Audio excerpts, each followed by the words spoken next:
समझ लो, आगे का टॉपिक हमारा बहुत जल्दी कवर हो जाएगा। पहली बात सबसे important, financial planning financial management का एक हिस्सा है। क्योंकि फाइनेंशियल मैनेजमेंट का आपने क्या देखा, फाइनेंशियल मैनेजमेंट में हमारे काफी सारे टॉपिक हैं।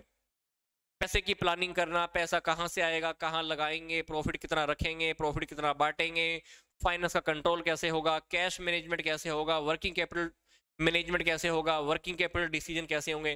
तो ये सारी बातें किस में आ रही थी, फाइनेंशियल मैनेजमेंट में। अब ऐसा समझ लो जो फाइनेंशियल प्लानिंग है ना, वो फाइनेंशियल मैनेजमेंट का एक छोटा सा हिस्सा है। अब यही टॉपिक हमको स्टडी करना है।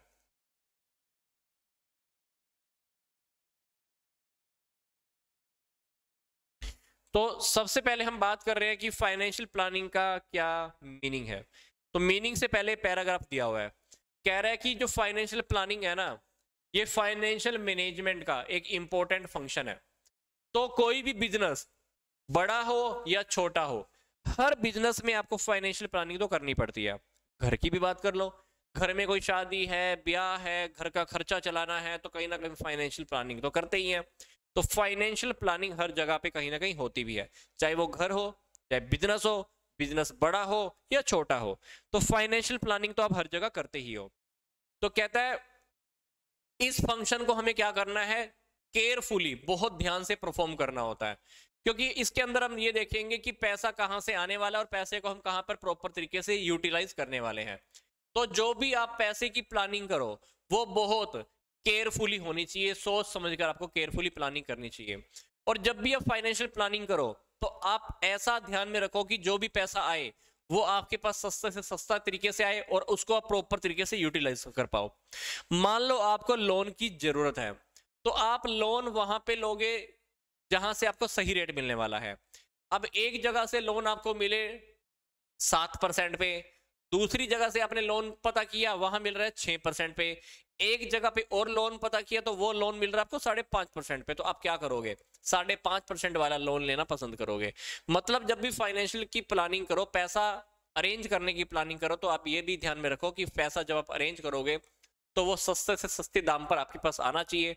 और जब पैसा आ गया तो ये भी सोच लो कि पैसे को आपने ढंग से, सही तरीके से, सही जगह पे यूटिलाइज भी करना है, प्रॉपर तरीके से उसका इस्तेमाल करना है।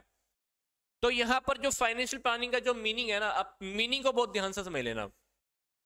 क्योंकि फाइनेंशियल प्लानिंग के मीनिंग के अंदर ना दो बातें आई हैं। पहला व्यू क्या है, पहला व्यू है narrow concept, narrow concept of financial planning, मतलब कुछ सिकुड़ा हुआ सिद्धांत। फिर एक आया ब्रॉडर कॉन्सेप्ट, फाइनेंशियल प्लानिंग का एक बड़े वाला सिद्धांत। तो पहला सिद्धांत तो समझ लो कि थोड़ा सिकुड़ा हुआ है, नैरो।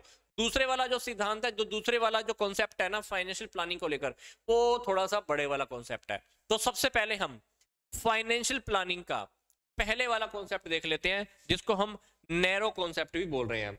नैरो कॉन्सेप्ट के अकॉर्डिंग, नैरो कॉन्सेप्ट के अकॉर्डिंग हमारे पास फाइनेंशियल प्लानिंग के दो कॉन्सेप्ट हैं। हालांकि मैंने आपको क्या बताया कि फाइनेंशियल प्लानिंग के मेरे पास टोटल कितने व्यू हैं, पहला व्यू और ये दूसरा व्यू।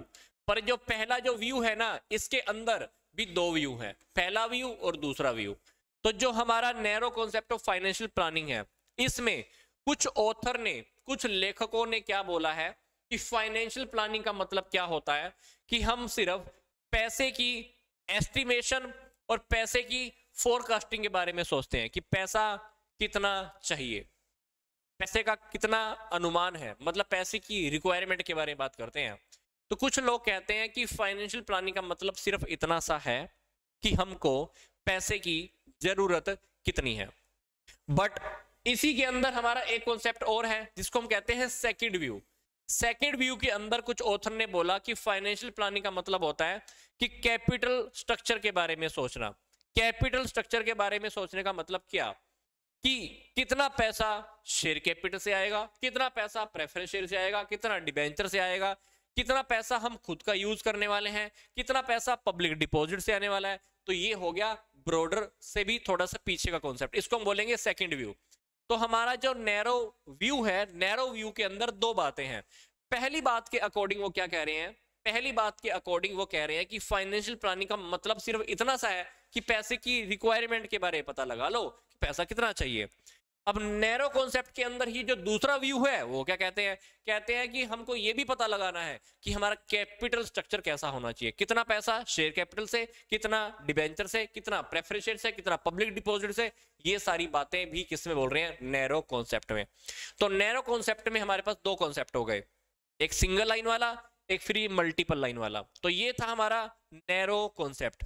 अब नैरो कॉन्सेप्ट के बाद हम डिस्कस करने वाले हैं हमारा ब्रॉडर कॉन्सेप्ट, ये वाला कॉन्सेप्ट, ब्रॉडर कॉन्सेप्ट। अब ब्रॉडर कॉन्सेप्ट में क्या है, थोड़ा सा ध्यान से देख लेंगे।